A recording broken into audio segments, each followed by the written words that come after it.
Halo, selamat pagi. Selamat datang di Legacy.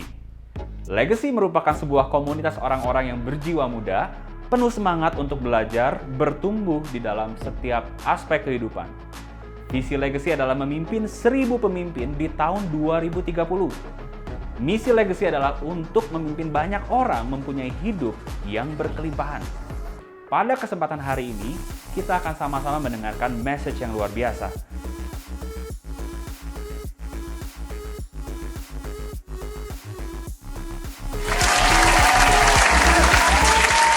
Hey guys, hari ini teman-teman kita semua bakal mendengarkan seorang yang luar biasa ya. Jadi saya tuh pernah dengar tentang program perencanaan waris, hukum-hukum waris. Itu awalnya dari Hendra Sensei ya. Nah, beliau ini menurut saya salah satu orang di Legacy yang sangat kuat nih di area ini. Gimana berlakunya, gimana pajaknya.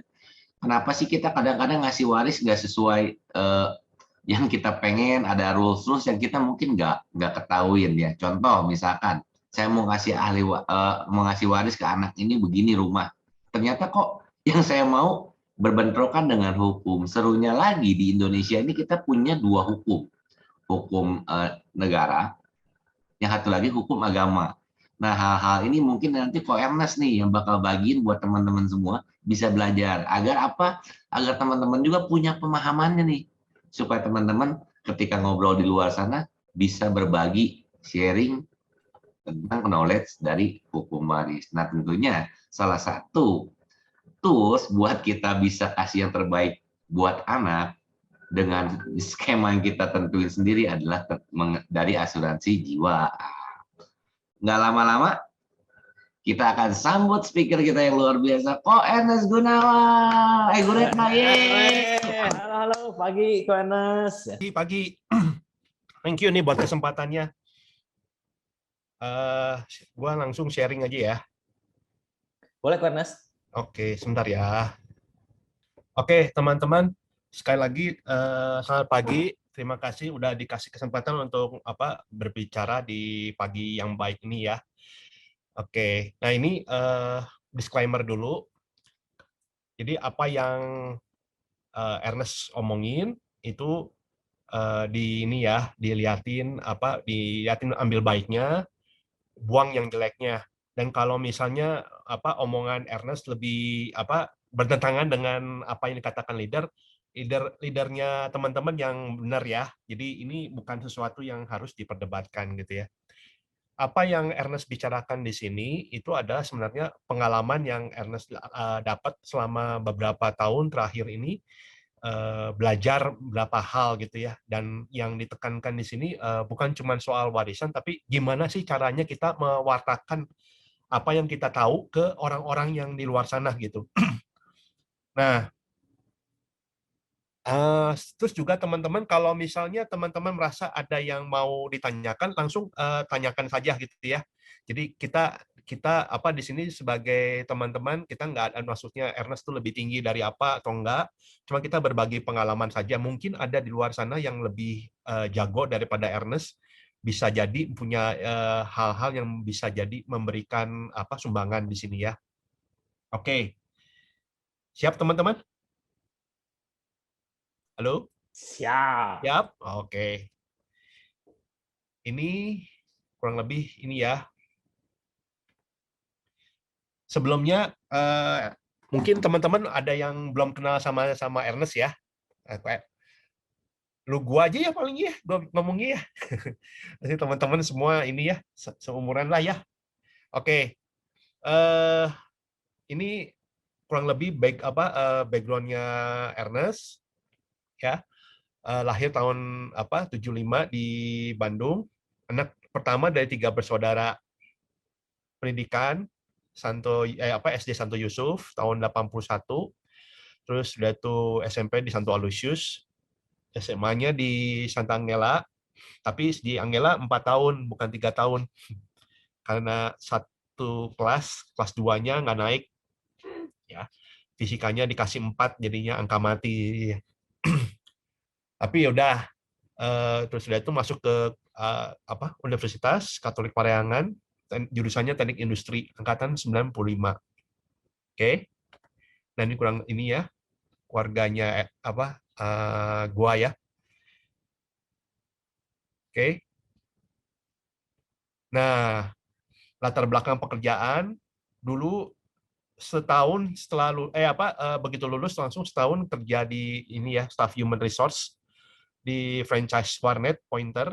Terus sudah itu Maret 2001 sampai 2010 itu manajer produksi workshop Parmek. Itu produksi perlengkapan laboratorium dan mesin untuk industri farmasi. Gaji terakhir waktu itunya sih 5 juta per bulan ya. Tapi ingat itu tahun 2010 ya. Terus sudah itu coba bisnis sampingan MLM dan money game itu ya. Pernah MW, pernah CNI, Tianxi, High Desert, Gold Quest, pernah aja gitu. Nah, ini ada beberapa pengalaman hidup yang ternyata berpengaruh pada kehidupannya Ernest gitu ya. Jadi ternyata waktu dulu rumah itu dari dulu kan tinggalnya di daerah Kebon Bibit, tahu ya mungkinnya yang di bawah jembatan Paspati kalau teman-teman mau tahu ya. Kalau lewat jalan Paspati pasti lihat ada di bawahnya ada perumahan-perumahan gitu kan. Nah, dulu gua pernah tinggal di situ gitu. Ya, rumah gua terkena tahun 2000-an itu terkena proyek jalan layang Paspati. Jadi harus cari rumah baru di pinggir kota. Nah, ini sebagian waktu ngebangun rumah tuh harus pinjam uang dari bank, itu ada bener-bener gitu karena ganti ruginya bener-bener ganti rugi, bukan ganti untung kayak sekarang ya jadinya ya. Jadi rumah dulu dihargain cuman 1 juta per meter gitu ya. Udah fix gitu loh. Padahal rumah baru tanahnya aja itu udah 1 juta per meter gitu ya. Jadi kebayang rumahnya aja harus modal lagi gitu ya buat untuk ngebangun ya. Nah, ini rumahnya dulu nih. Nah, dulu ini rumahnya udah roboh ya. Ini bekasnya rumah nih. Bekasnya rumah udah diruntuhin semua, diratain ya. Ini diambil waktu konstruksi jembatannya nih. Jembatannya kayak gini dulu nih, jembatan Paspati. Tuh ini yang sebelah kanan di sininya. Nah, itu towernya tuh. Itu tuh untuk ngebangun tiang yang paling utamanya tuh yang terkenal tuh. Cuma berapa ratus meter dari rumah itu posisinya. Kebayang nggak? Nah, ini rumah barunya lebih kecil daripada rumah lama. Dulu rumah baru 230-an meter persegi, yang ini mah tinggal 166 meter persegi. Nah, ya itu ya. Zaman baheula beda ya, zaman sekarang ya. Benar-benar ganti untung kalau sekarang. Bahkan rumah bisa diganti sampai miliaran ya kalau di daerah lagi ya. Hebat di sana-sana ya. Gitu. Nah, ternyata ada juga ujian-ujian yang harus gue hadapin gitu ya. Mami dipanggil Tuhan setelah berjuang 1,5 tahun ngadapin penyakit autoimun ya tahun 2001. Dulu tahun 2001 itu ya jangan dibayangin kayak sekarang ya, 21 tahun kemudian ya pengobatannya lebih advance sekarang gitu ya. Dulu mah penyebabnya nggak diketahuin, pengobatannya juga lebih kurang istilahnya mah rada istilahnya apa namanya, bukan kasar ya, apa istilahnya, ya belum, ya memang pengetahuannya belum canggih sekarang gitu, jadi pengobatannya mungkin lebih keras gitu ya jadinya ya. Basically ya akhirnya mami mungkin di sini nggak kuat sama obat-obatannya, akhirnya kayaknya meninggal gitu ya. Nah, itu usia mami baru umur 56 tahun. Itu sedih banget ya, soalnya waktu itu benar-benar habis-habisan ngurusin mami gitu ya, semua uang dikeluarin segala macam, jual aset. Nah, itu yang semua yang diomongin kalau teman-teman dengar Pak Ali itu ya, jual aset, pinjam ya, benar-benar itu dilakuin di kita. Jadi itu bukan bohongan ya, benar-benar kejadian itu gitu ya. Nah, tapi ya Tuhan berkehendak main ya. Jadi ini mungkin mengakhiri penderitaan, ya mami dipanggil. Terus udah itu papi bergiliran kena stroke ringan karena ngurusin nggak cuma mami, waktu itu rumah kan yang tadi ya digusur itu ya, jadi stroke ringan. Memang nggak sampai nggak bisa jalan atau apa gitu, tapi jalan jadi kaku gitu ya. tapi keadaannya menurun. Nah, pas umur 65 tahun Papi, 14 Juli 2006, stroke, badan teh kondisinya menurun banget gitu ya. Jadi akhirnya eh, istilahnya mah udah kondisinya nggak bisa ditolong gitu ya. Jadinya akhirnya Papi meninggal juga di rumah sakit waktu itu. Ya, ini yang mungkin dua hal yang benar-benar membekas gitu ya di kehidupannya gua gitu ya. Nah, tapi di hal-hal di luar itu ternyata juga Tuhan memberkati kehidupan gua sama dede-dede gua gitu ya. Nah, pada saat sudah kondisinya rada stabil, keuangan segala macam, ternyata eh, rasa ada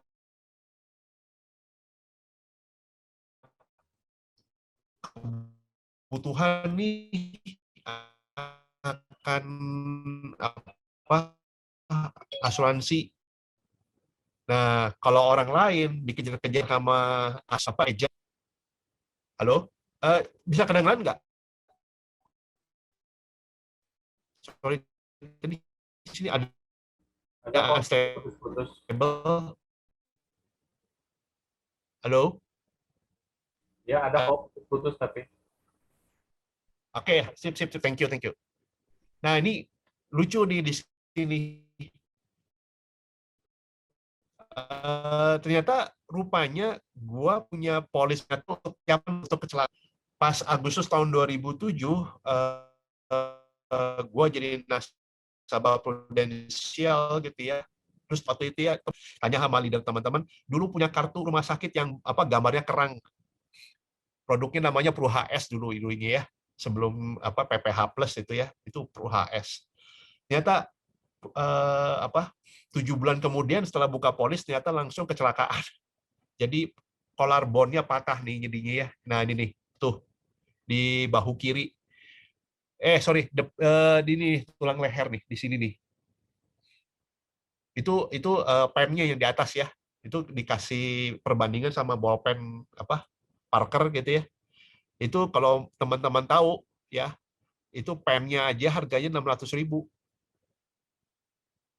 Nah, terus baut-bautnya, gue pikir karena gue kan kerja di tempat ini ya teknik ya, jadi kan urusannya kan macam-macam kayak termasuk salah satunya baut itu. Ini ngeliatin bautnya, alah ini mah baut kayu ini mah gitu ya. Tapi ternyata satu bautnya harganya 90.000 tuh satunya.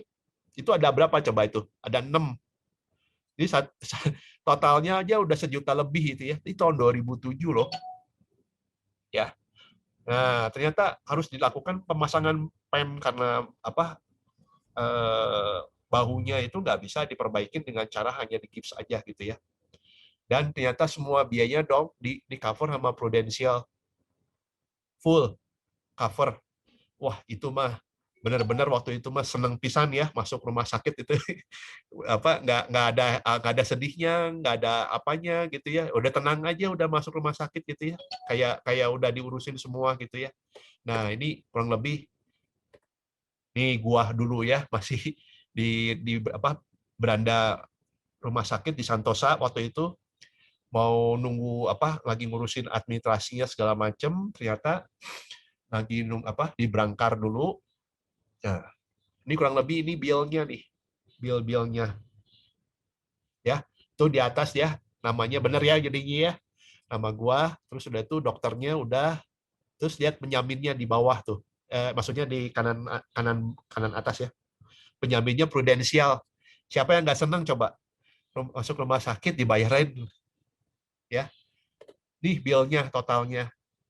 Itu total 20 berapa tuh? 28.200.000-an ya. Lunasannya 0. Tanggung sama penjamin tuh ya. Enak nggak? Enak banget. Bener-bener happy. Dokter aja sampai nanya, "Oh, kamu seneng banget ya keluar dari rumah sakit?" Iya, dibayarin semua ya. Gitu. Itu belum biaya untuk rawat jalannya ya. Itu udah bisa jadi tembus sejutaan, di total mungkin 30-an lebih gitu ya. Gitu. Setahun kemudian harus lepas pen. Lepas pen ternyata habis lagi tuh uang 20 juta. Nah, di cover sama Prudential lagi. Jadi total total habis 50-an juta lebih itu ya untuk cuman pasang dan lepas pen gitu ya. Dan polisnya belum belum setahun loh. Kebayang ya enaknya ya punya polis Prudential ya jadinya ya. Jadi udah terbukti bahwa memang produknya bagus gitu. Gitu. Nah, jadinya setelah ngeliatin kondisi kerjaan segala macem, kok perusahaan nggak ini ya. Jadi kondisi waktu itu gue masih kerja di perusahaan yang industri parmek gitu ya. Tapi keadaannya makin lama makin kayaknya stuck gitu loh. Nah untungnya teman gue Albert Lumenta itu sebenarnya teman kerja juga di pabrik. Dia ngajakin gue join di Prudential. Nah waktu itu ketemu yang pertama kali sih sama Victor gitu ya, yang ngebimbing gua segala macam. Gua nyoba sambil kerja part time kerjain Prudential di bulan Mei sampai bulan September 2010.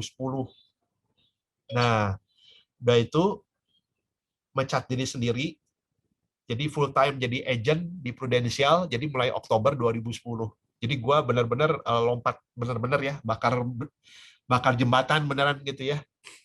Dengan kondisi kerjaan yang memang dapat gaji tapi kondisinya nggak mendukung ke depannya gitu ya.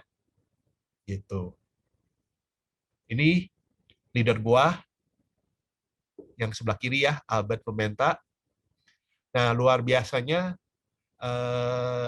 gua ketemu sama teman-teman orang-orang yang luar biasa gitu ya, yang membimbing gua juga akhirnya ya.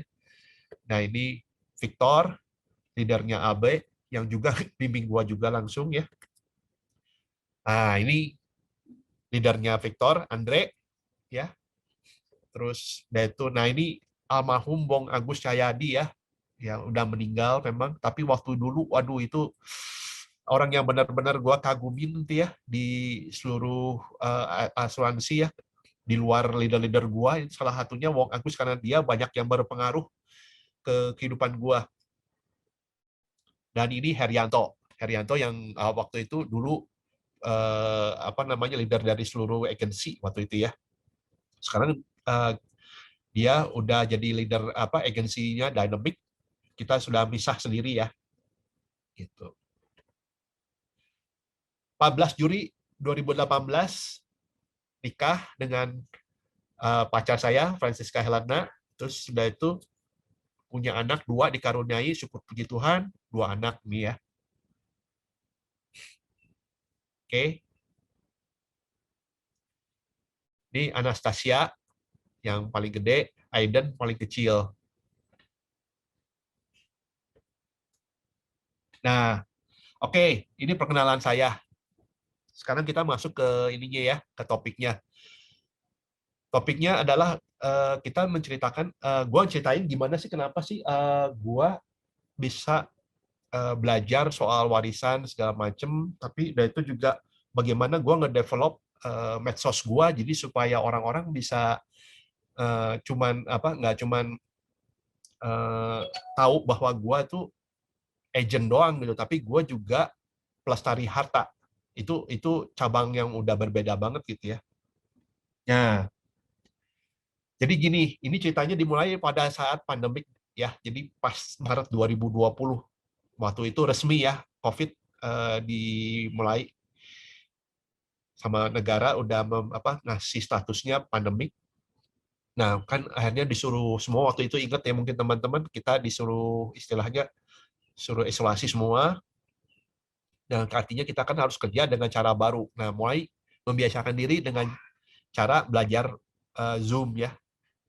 Dan itu begitu belajar Zoom, nggak cuma untuk belajar, maksudnya ketemu orang tapi juga belajar di sini ya. Belajarnya dalam hal ini kebetulan ikut course-course-nya DRJ Academy. Kalau misalnya teman-teman belum tahu, DRJ Academy itu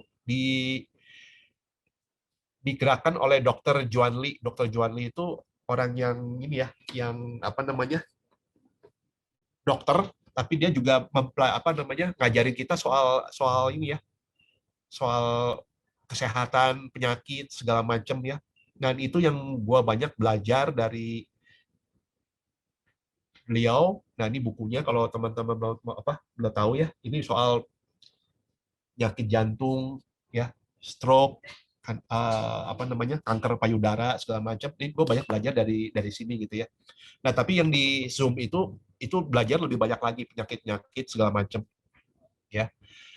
Nah, nggak cuman nggak cuman itu aja. Terus gue kan karena pingin kayaknya kepikiran belajar sesuatu untuk otak-ngatik Instagram gitu ya, belajar Canva. Jadi Mei 2020 coba-cobalah bikin konten di Instagram ya, tapi yang temanya waktu itu belum nyambung. Temanya cuman istilahnya science kebetulan.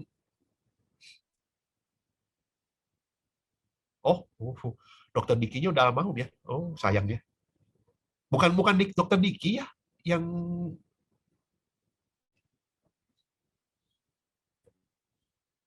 ya mungkin ada Dokter Diki lain kayaknya. Oke, balik lagi. Sorry. Jadi gini, April 2021, nah kebetulan nih ada acara nih, Kohandoyo. Nah, ini yang benar-benar ngenain warisan, dan waktu itu pembicaranya Chief Henry sama Chief Tenu dari firma Pelestari Harta. Itu menarik banget. Jadi, gua langsung waktu itu switching gitu ya, ngikutin kegiatan online-nya ke kegiatan Zoom-nya firma Pelestari Harta. Jadi gue ada acara yang mereka jadi pembicaranya, mereka adain, gue ikut gitu ya. Udah itu ikut pembelajaran Ko William Wijaya, Everyone Communicate, View Connect. Itu John C. Maxwell ya waktu itu, sama sebulan gitu ya. Ikutin kegiatannya, itu penting karena ternyata itu pengenalan diri sendiri ternyata. Cara kita berkomunikasi segala macam itu ternyata kita belajar dari buku itu ya. Sudah itu Juli 2021 ikut pembelajaran coaching bersama Mark Gansing. Waktu itu pembimbing gua itu Mas Utoro. Di situ ternyata gua di coaching itu ternyata membebaskan diri gua ternyata untuk mikirin bahwa bisnis di Prudential itu maksudnya gue punya franchise itu, gue bisa pelakuin, gue pelakuin itu harus dengan pemikiran bisnis gitu ya. Jadi di sini gue mungkin masih kejebaknya, mungkin mindset kayak mungkin MLM segala macam gitu ya. Tapi kalau di sini benar-benar bisnis itu benar-benar diperlakukan seperti bisnis di luar sana gitu ya. Dan itu bikin gue berpikir banyak sekali gitu ya. Nah, jadinya ada beberapa hal yang gue rubah. Dari salah satunya adalah merombak isi MBO gue. Jadi gue MBO-nya rada unik sendiri gitu ya. Sorry, gue rada pilek ya. Kalau sorry. Kenapa nih nyamuk? Nah, Agustus 2021, gue rombak konten lagi Instagram. Nah, sejak gue ikut Chief Tenu, Chief Henry segala macam, gue mulai deh kontennya yang gue bikin mulai yang yang mungkin teman-teman nanti bisa lihat gitu ya, omongannya semua soal hukum, warisan gitu ya, pajak segala macam gitu. Ini nggak tahu kenapa juga ya, Tuhan karahin juga, ketemu lagi sama namanya Pak Eka Setiawibawa, dia pendiri kalau nggak salah dari Uang 360. Nah, Oktober 2021 kemarin gue ikut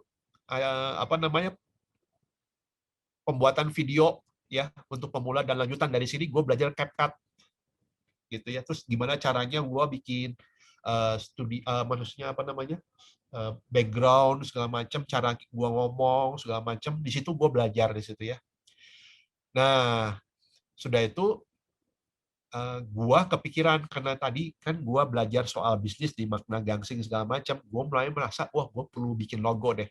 Jadi gua bikin logo brand November 2001.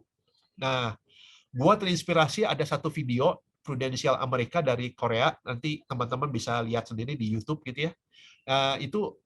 Itu mengena banget ya. Itu sebenarnya video itu mah udah lama sih, udah dari berapa tahun yang lalu ada yang nayangin gitu ya. Tapi itu teh video benar-benar nempel sama gua gitu ya. Dan inspirasi tulis cinta Anda itu sebenarnya terinspirasi dari video itu. Gitu.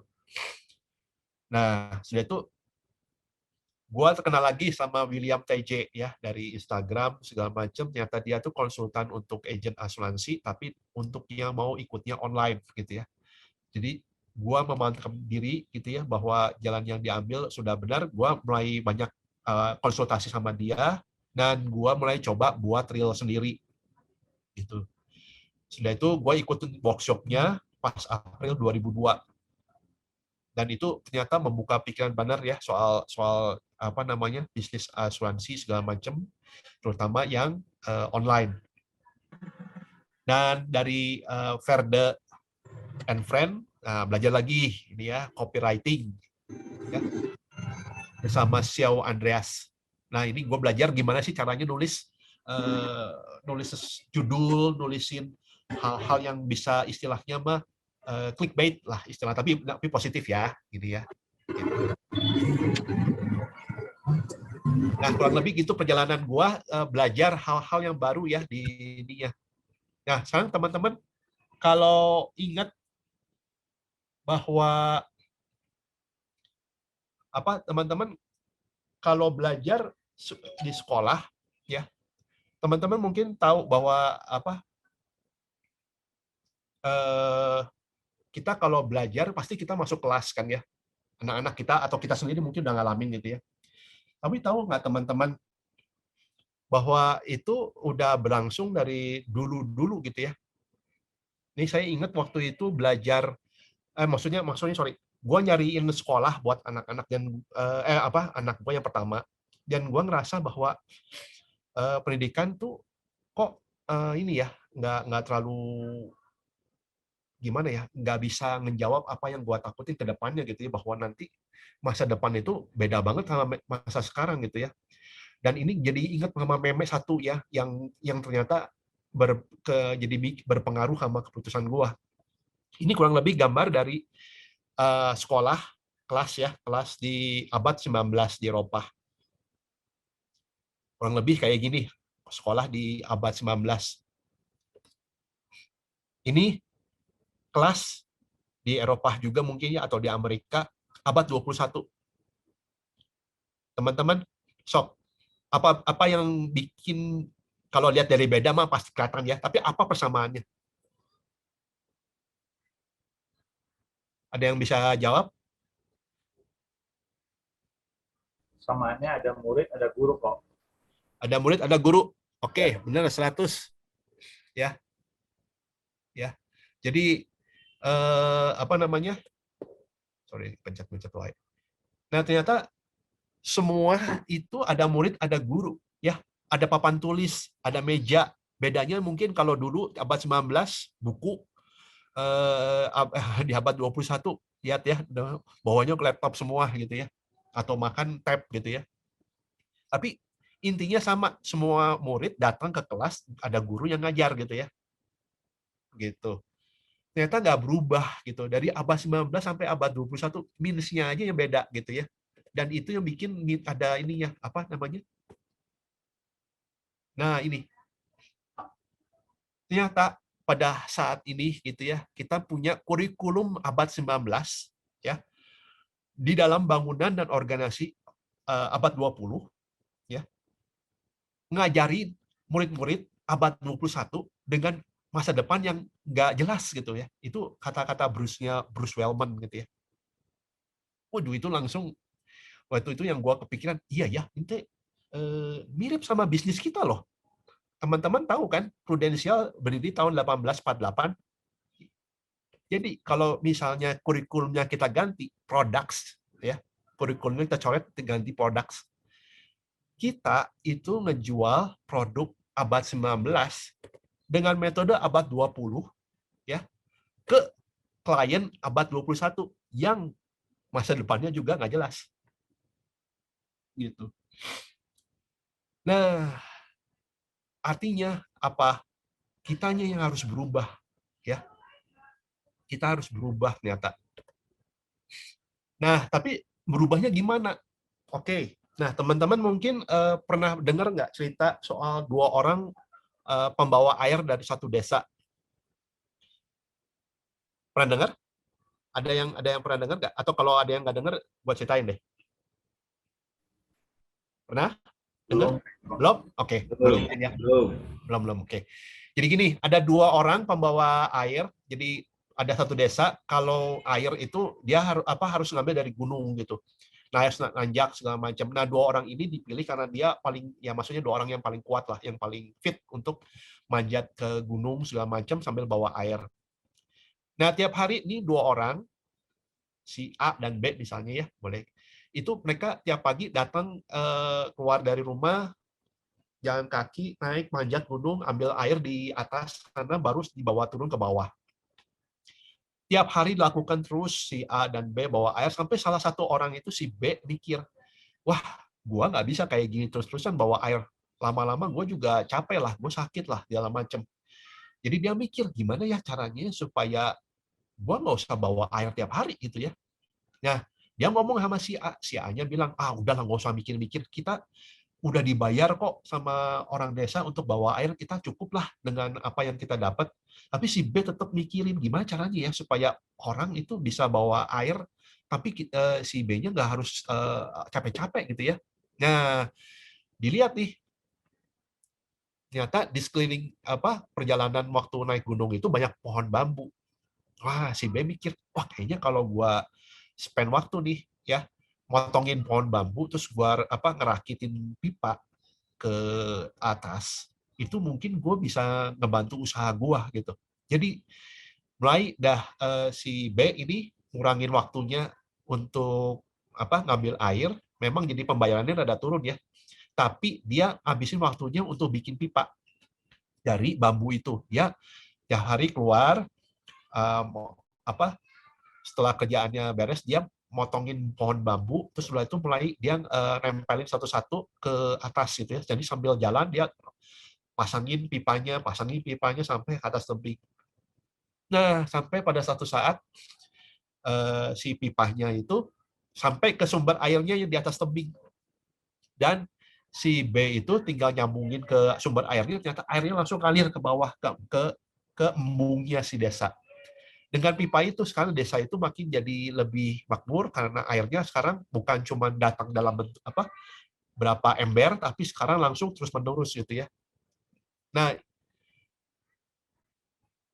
itu cerita yang gue pikir relevan dengan apa yang kita lakuin sekarang gitu ya. Bahwa sekarang kita itu kerjaannya mirip sama si A.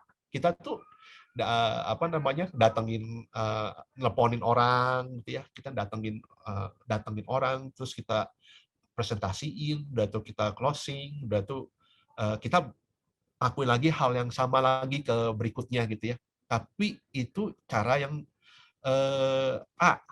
Nah, kita berusaha belajar gimana caranya supaya bisa jadi B. Kita punya pipa air ya yang bisa membawa air ke kita. Seneng dong kalau kita punya orang yang datang, bukan cuman kita nggak usah capek-capek nelponin tiba-tiba orang datang nelponin kita. Tapi enggak. Kita nggak usah nyari-nyari orang, kita dicariin orang malah justru. Dan itu enaknya lagi orangnya juga udah tahu apa yang dia mau gitu loh. Dan kita nggak usah susah-susah lagi presentasi, kita cuma bantuin. Gini. Oke gitu, kita bantuin gitu. Nah, itu yang gua kepingin coba gitu ya. Karena sekarang memang abad 21. Nggak bisa kita cara abad 20 gitu ya. Gitu. Nah, kalau teman-teman belajar soal digitalisasi abad 21 gitu ya. Ini ada orang namanya Peter Diamandis ya. Dia pengarang buku Bold and the Future is Now. The future is now, kalau nggak salah terbaru ya. Ya, dia bilang ada 6D nih, ya. Bahwa sekarang bisnis-bisnis itu udah masukin tahap digitalisasi, ya. Nah, ada 6 tahapan di sini. 6 tahapan itu ada pertama digitization, ya. Semua produk, semua jasa itu semua didigitalkan, semua dimasukin. Teman-teman mungkin lihat ya, produk sekarang waktu kita pandemi segala macam, orang nawarin makanan, orang nawarin pakaian segala macam. Nah, kebetulan istri gua jual pakaian segala macam ya, itu dia masukin, gue perhatiin gitu ya, dia sama temannya salah satu temannya juga yang jual pakaian itu pakai live IG gitu ya, pakai Instagram, masukin foto-foto segala macam. Itu artinya digitalkan semua ininya ya, barang-barangnya gitu ya. Dalam hal ini foto-fotonya gitu ya. Nah, teman-teman mungkin tahu ada hukum Moore. Hukum Moore. Ada Moore's Law. Di ilmuwan, bukan ilmuwan, dia saintis ya jadinya, tahun 65. Jadi dia udah tahun 1965 dia udah ngeramalin bahwa dalam chip komputer ya, itu transistornya itu bisa double tiap 2 tahun. Dan ternyata prediksinya benar sampai dijadiin hukum gitu ya pernyataannya gitu ya. Jadi sampai sekarang pun transistor di CPU komputer gitu ya, di handphonenya teman-teman atau di mana, itu semua ngikutin hukum Moore gitu ya, bahwa kemampuan kalkulasi jumlah transistor itu yang bikin logiknya ya di CPU-nya itu double tiap 2 tahun. Yang nggak disadarin menurut si Peter, kalau kita nggak digitize, kita punya produk, kita punya jasa, sebenarnya produk kita pun ikut hukum law, Moore's Law ini gitu loh. Jadi artinya apa? Kalau kita ikut digitalisasi gitu ya, produk kita juga ikut percepatan dari kekuatan kalkulasi dari prosesor yang ada di device-device gitu. Nah, itu yang kita mesti tahu gitu ya. Nah, tahapan berikutnya ternyata setelah digitalization adalah deception. Deception itu artinya kayaknya kalau boleh kasih perumpamaan itu kayak air. Permukaannya tenang, tapi di bawahnya ternyata ada arus, ada apa segala macam gitu ya, yang ternyata nggak kelihatan dari atas. Jadi artinya apa? Ada proses di mana pada saat suatu produk itu tadinya perkembangannya pelan nggak kelihatan gitu, produknya itu padahal itu sudah berkembang gitu loh. Contoh ya, waktu itu produk Kodak. Waktu itu Kodak ngeremehkan produknya kamera digital. Teman-teman mungkin tahu ya, Kodak itu produsen dari kamera dulu yang pakai film. Ingat nggak teman-teman produk lama? Mungkin teman-teman yang seumuran nama gua mungkin ingat ya, dulu kamera itu nggak segampang sekarang. Ada roll filmnya gitu ya. Setiap satu roll itu paling banter 24 atau 36 gambar. Itu juga kalau gambarnya benar ya. Jadinya dulu benar-benar kamera tuh ngambil gambarnya harus yakin bagus gitu ya. Nah, kamera itu digital itu ternyata perkembangannya waktu awal-awalnya mah lambat gitu. Jadi megapikselnya dulu yang diambil lebih kecil daripada produk yang kamera konvensional gitu ya. Nah, betul. Ya kayak bebek ya, betul. Nah, di situ begitu deception gitu ya, orang itu ngerasa yang nganggap remeh segala macam gitu ya. Ternyata tiba-tiba kamera digital perkembangan teknologinya makin lama makin canggih, megapikselnya makin lama makin naik. Akhirnya lama-lama kamera yang diproduksi dengan sistem digital malah mengalahkan yang konvensional. Ya. Nah, itu yang tiba-tiba jadikan ke tahap berikutnya, disruption. Dan Pak Renaldi Profesor Renaldi Casaldi udah ngomongin tuh banyak tuh di bukunya di Disruption gitu ya. Jadi ada teknologi baru yang menumbangkan teknologi lama. Contohnya banyak ya yang kita tahu ya. Ini Kodak tiba-tiba dihajar sama Nokia, Canon segala macam ya. Wah, udah perusahaan-perusahaan kamera yang tadinya nggak dikenal sebagai produsen kamera gitu ya. Nah, apalagi sih yang kita tahu Nokia, BlackBerry dihajar sama Android, iPhone ya. Si Nokia nggak bisa ngikutin teknologi perkembangan bukan dia bisa ngikutin sih, cuman nggak bisa ngikutin konsumen. Dan konsumen kepinginnya yang praktis ternyata, dan sialnya mereka nggak ngikutin gitu ya. Jadi akhirnya mereka bukan tutup ya, bangkrut ya Nokia ya. Kita nggak kenal lagi. BlackBerry juga nggak ngikutin, kegiles sama produk-produk lain ya gitu. Dan akhirnya setelah disruption, demonetization. Jadi sekarang produk-produk yang baru yang ngejungkelin produk yang lama itu cost-nya jadinya lebih murah, bahkan cost-nya mungkin hampir mendekati nol. Contohnya apa? Perusahaan advertising. Dulu orang kalau mau pasang iklan di koran, TV segala macam kita bayar. Apalagi kalau kita ambil spot di TV segala macam bayarnya mungkin miliar gitu ya per menit segala macam. Sekarang orang nggak perlu keluar duit sampai segitu-gitunya gitu ya. Orang pasang di IG dengan mungkin biaya 50.000 segala macam udah dapat dijangkau banyak orang gitu ternyata ya. Itu demonetization ya. Nah, tahap berikutnya dematerialization. Produk-produknya tadinya banyak segala macam dulu ya, jadinya berkurang, akhirnya cuma jadi lebih sederhana, lebih simpel. Dulu ini kita ngambil contoh kamera Kodak. Kamera Kodak itu repot ya. Jadi maksudnya kita punya film, sudah ngambil gambar, harus diambil terus dibawa ke Fuji Film atau apa gitu ya. Mungkin dulu ingat ya teman-teman, filmnya dicuci, baru kita dapat fotonya. Kodak waktu itu menguasai nggak cuma kameranya tapi juga chemicalnya untuk bikin filmnya itu, mendevelop filmnya supaya bisa jadi foto yang bisa kita nikmatin gitu ya. Tapi berkat ada kamera digital, fix nggak perlu chemical, nggak perlu shop, nggak perlu dealer, maksudnya tokonya yang nyuciin segala macam nggak ada. Itu hilang semua bisnisnya. Simple. Orang mau sekarang ngambil foto, tinggal lihat di kamera atau di handphone kan. Alatnya itu aja satu, that's it. Gitu loh. Jadi benar-benar semua tuh tinggal apa yang kita lihat gitu ya. Itu dematerialization. Akhirnya pada tahap berikutnya ya democratization. Nah, demokrasi ini artinya sekarang objek itu jadinya semua itu orang bisa dapetin semua produk itu sekarang dengan cost-nya murah banget. Cost-nya murah banget sekarang. Beda sama zaman bahala ya gini ya.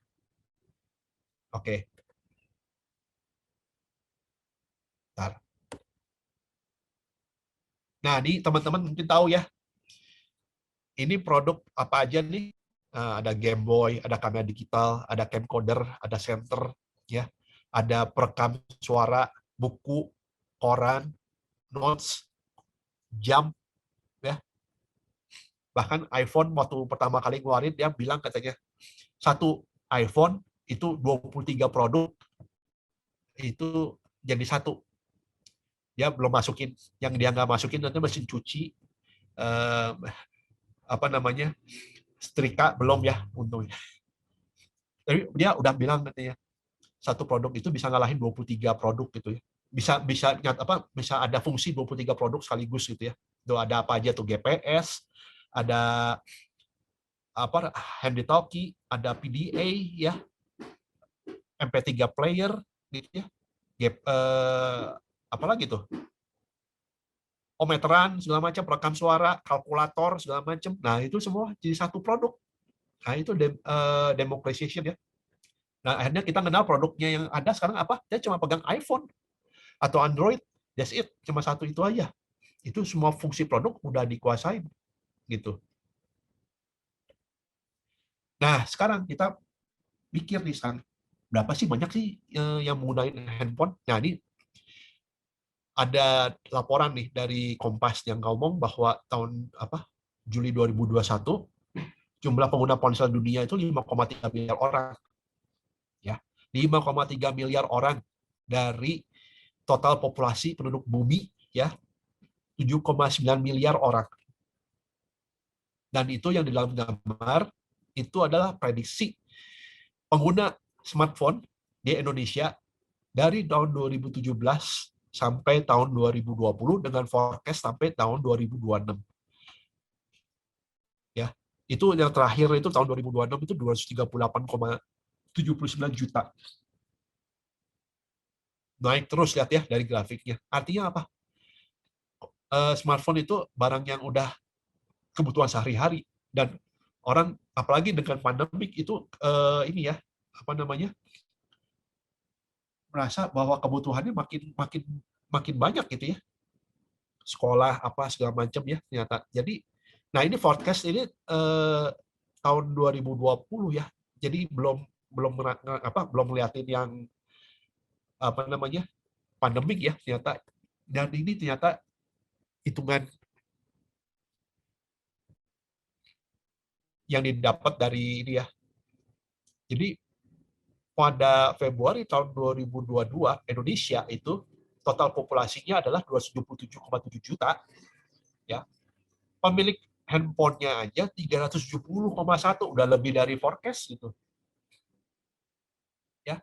133,3% dari populasi. Jadi ada satu orang yang pegang 2 handphone atau lebih mungkin ya. Dan internet usernya 204,7, 73,7%. Jadi 73,7% penduduk Indonesia itu ngeliatin handphone, menggunakan internet, menggunakan internet. Dan pengguna aktif sosial medianya itu ada 191,4 juta atau 68,9% dari populasi. Jadi ada hampir 70 juta orang, 70% orang yang ngeliatin handphone ya, liatin medsos. Oke.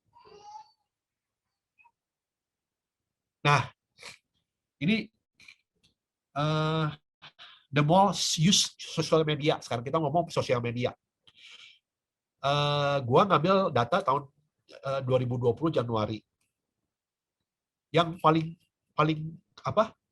dilihat nyata paling gede itu YouTube 88%. Kedua WhatsApp. Ketiga Facebook. Keempat Instagram ya.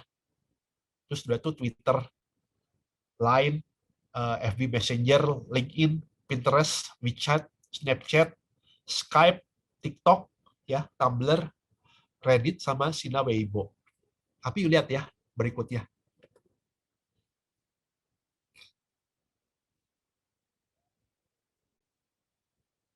Nah, tahun 2021 Januari, setahun kemudian, YouTube tetap pertama, WhatsApp juga, Instagram mulai ngalahin Facebook.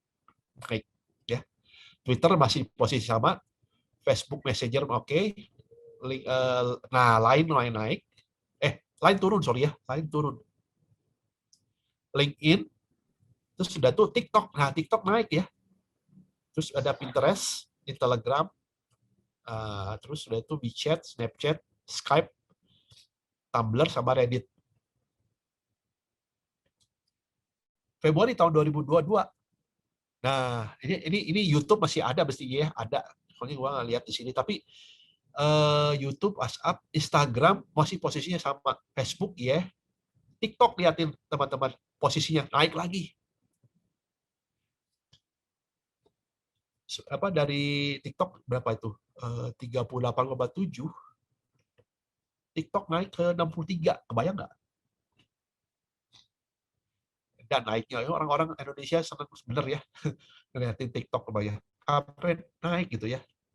Nah, jadi artinya platform-platform ini yang mesti kita perhatiin gitu ya.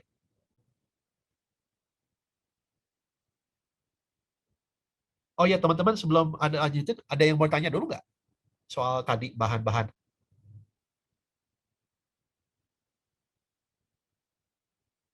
Halo. Ngasih kok. Paling nanti minta ya kok, kalau boleh. Oke, boleh boleh. Ya. Oke, ini data lagi soal daily time spent with media ternyata ya. Jadi orang Indonesia nih ya, ini orang Indonesia Februari tahun 2022 itu ternyata menggunakan internetnya itu kurang lebih 8 jam 36 menit sehari ya, daily time ya. 8 jam menggunakan internet. Dari itu berapa? Artinya sepertiga dari sehari itu mainin internet. Terus ternyata orang-orang nonton televisi, broadcast atau streaming itu cuma 2 jam 50 menit ya. Orang gunain sosial media itu 3 jam 17 menit. Sehari 3 jam. Terus ngebaca media offline atau physical gitu ya 1 jam 47 menit. Jadinya dengerin musik itu 1 jam 40 menit, dengerin broadcast radio itu cuma 37 menit. Ya benar ya, orang mungkin dengerin radio cuma pas di mobil kali ya. Terus udah tuh dengerin podcast 55 menit, mainin game 1 jam 19 menit ya. Nah, ini penting karena kita melihat bahwa sosial media itu ngambil kurang lebih 3 jam. 3 jam orang ngeliatin orang itu konten media ngisi ngeliatin orang lain segala macam. Nah, ini banyak yang harus dilihat ya bahwa ternyata orang itu kepo ya. Kepo banget sama status orang lain gitu ya. Nah, itu suatu hal yang menarik gitu. Nah, ini kurang lebih ya. Orang makin internet itu untuk apa aja sih? Yang paling gede itu 80% lebih itu finding information. Terus yang kedua, cari inspirasi, cari ide. Terus udah tuh staying in touch with friends and family gitu ya. Keluarga segala macam, teman. Ya bisa pakai Zoom apa sekarang seperti sekarang ini ya. Terus ada yang rasa, oh gua ada waktu bebas, gua nonton lah. Ya itu ada spare time. Terus ngeliatin berita ya, terus udah tuh nonton video di YouTube apa segala macam ya, listening, dengerin musik. Ini semua ada datanya semua ya. Nah, ini yang dilihatin apa aja sih website yang dilihatin. Google ternyata nomor 1 informasi. 583 juta orang ya di Indonesia. Maksudnya 583 visit ya. 583 juta visit ya. Jadi orang banyak sekali pakai Google. Ini menarik juga nih. Kita harus sebagai agent harus kelihatan juga di Google ternyata gitu ya. Di YouTube 240 juta orang visit. Detik.com 119 juta visit. Facebook 103 juta visit. Wah, banyak sekali nih ya. Instagram kalau teman-teman lihat itu 38 juta visit. Ya. Oke. Nah, ini kalau kita lihat Instagram. Instagram itu ternyata pas Februari tahun 2022 itu ternyata reach-nya itu 99,15 juta. Yang dibandingkan sama populasi itu 35,7% ya. Nah, terus sudah tuh orang ternyata seneng Instagram itu karena ternyata itu kan produk maksudnya itu apps yang paling sering dipakai ya jadinya. Outreach-nya itu plus 5,3%. Jadi per 5 juta tiap ininya bisa mencapai 5 juta gitu ya. Bisa. Dan ini advertising itu penting banget ya itu kan karena itu kan main pemasukan utamanya dari Instagram itu kan sebenarnya ini ya, Instagram Ads ya, gitu loh. Dan populasi orang-orang yang lihat itu 52,3% laki-laki dan 47,7% perempuan. Sorry, 52,3% perempuan ya, sorry. 47,7%-nya laki-laki. Gitu. Facebook itu lebih banyak, 129,9 juta. Ya. Advertising itu revenue-nya itu 46,8% dari populasi, ya. Dan ini semua ternyata yang lihat perempuan 44% dan laki-lakinya 56%. Jadi Facebook sebenarnya masih poten juga gitu ya. Nah, jadi sekarang apa sih yang kita bisa kesimpulan dari semua itu ya? Jadi bahwa kita sebagai agent itu seperti tadi pemikiran yang di awal, kita harus berubah cara berpikirnya. Nggak bisa menggunakan tetap terus-terusan metode abad 20 untuk ngerjain klien-klien di abad 21 ini ya. Nah,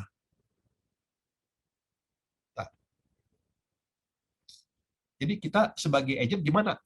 Kita harus situasi dan pengetahuannya selalu berubah. Harus berani bertransformasi diri. Kayak istri gua gitu ya, teman-temannya segala macam.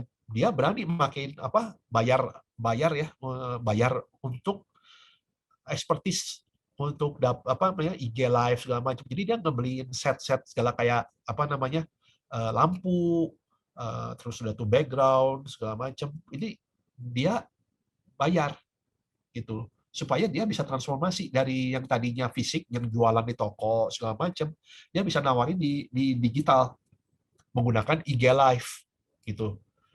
Nah, itu jangan kalah soal kita sama orang-orang di luar sana gitu loh. Orang luar sana itu udah transformasi diri, kitanya yang belum gitu loh. Terus pengetahuan yang dipelajarin itu yang kita pelajarin ya sebagai agent asuransi.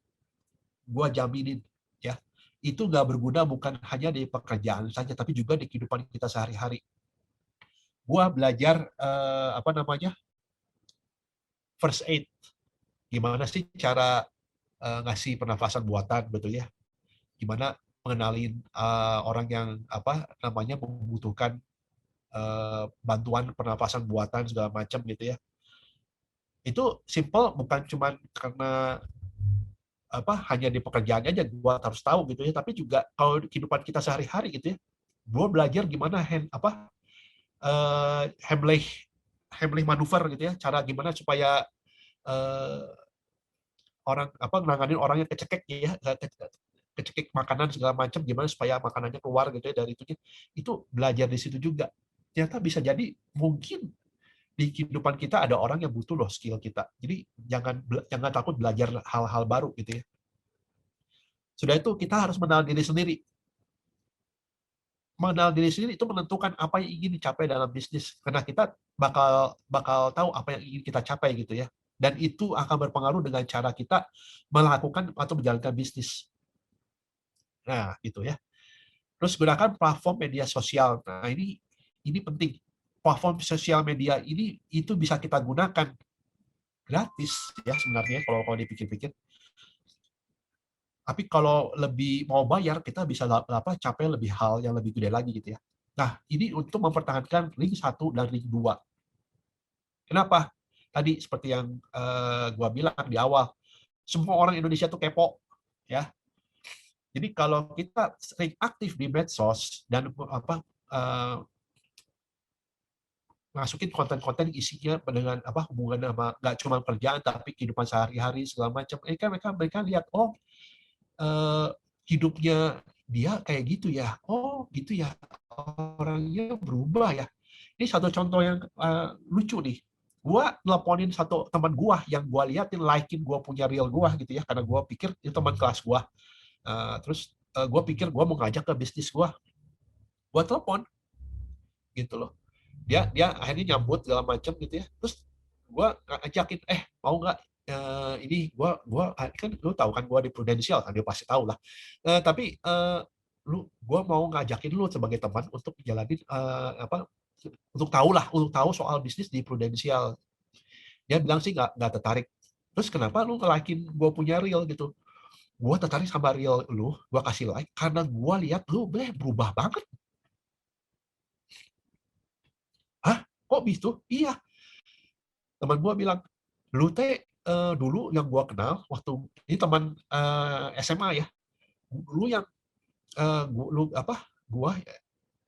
gua ngeliatin lu ya, yang gua lihat di itu ya, di IG segala macam, lu orangnya ternyata berubah jauh dari yang dulu. Lu malu-malu segala macam, sekarang lu ngomong di real gering pede banget gitu loh.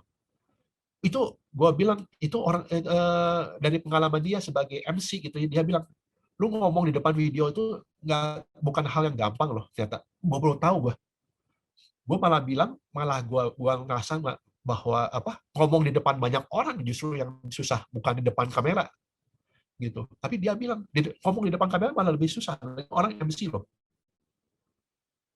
Dan itu jadi orang merhatiin loh perubahan apa yang kita kita alami gitu ya. Dan itu bisa kita wakili dengan apa yang kita masukin konten.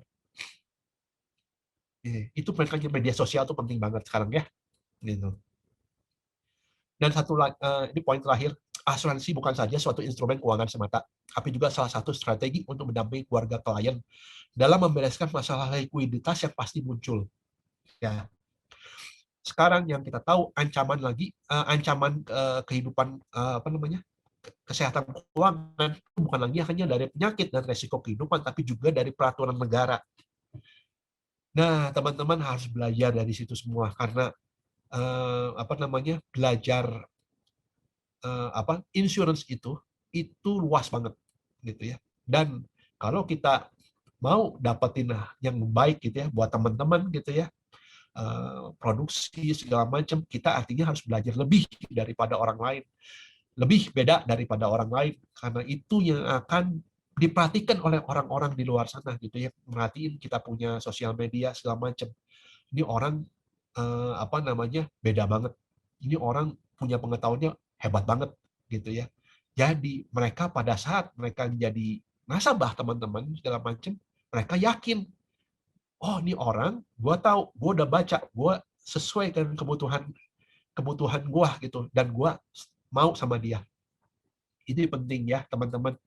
Jadi pengetahuan itu dipelajarin benar-benar, ikutin semua training yang ada, bahkan kalau bisa ikut training yang di luar yang disediakan oleh Legacy gitu ya, karena pengetahuan itu luas banget gitu. Kurang lebih seperti gitu teman-teman, apa yang bisa gue sampaikan hari ini, semoga berguna buat teman-teman. Thank you atas kesempatannya. The only constant is change. Izinkan saya menutup hari ini teman-teman. Judulnya keren banget. Saya pernah bawain tentang ini juga sekitar 10 tahun yang lalu ya. The only constant is change. Kalau teman-teman lihat mungkin Ko Ernest yang sekarang udah bisa berbicara di depan umum dengan baik. Awalnya nggak seperti itu teman-teman. Ko Ernest yang sekarang jago financial planner tentang hukum waris, awalnya nggak seperti itu. Tapi karena sebuah perubahan yang konstan terus-menerus dalam hidup Ko Ernest, akhirnya menjadi Ko Ernest sekarang, menjadi saya seperti sekarang. Teman-teman mungkin udah dengar cerita tentang handphone Nokia yang dulu menguasai pasar, tiba-tiba hilang. Teman-teman udah mendengar juga salah satu makhluk paling kuat di seluruh dunia yang pernah hidup adalah dinosaurus. Itu juga punah. Dua kejadian ini punya satu poin penting yang kita bisa pelajari, yaitu mereka tidak berubah. Wow, mereka tidak berubah. So, potensi Anda, kapasitas Anda saat ini membawa dari titik Anda di masa lalu ke hari ini, teman-teman. Skill yang sudah Anda punya, pola pikir yang Anda sudah bentuk, itu membawa dari titik yang lampau ke titik hari ini. itu karena mindset dan pemikiran serta action yang Anda lakukan. Apa yang membawa Anda dari titik ini ke masa depan adalah perubahan nyata, pertumbuhan nyata yang teman-teman lakukan setiap harinya. Pertumbuhan dalam pola pikir, pertumbuhan dalam action, pertumbuhan dalam knowledge, skill-skill baru yang kita latih, yang kita punya. Maka hal-hal ini yang akan menghantarkan kita ke titik depan. Wow. Hari ini thank you banget, belajar banyak pasti dari Ko Ernest.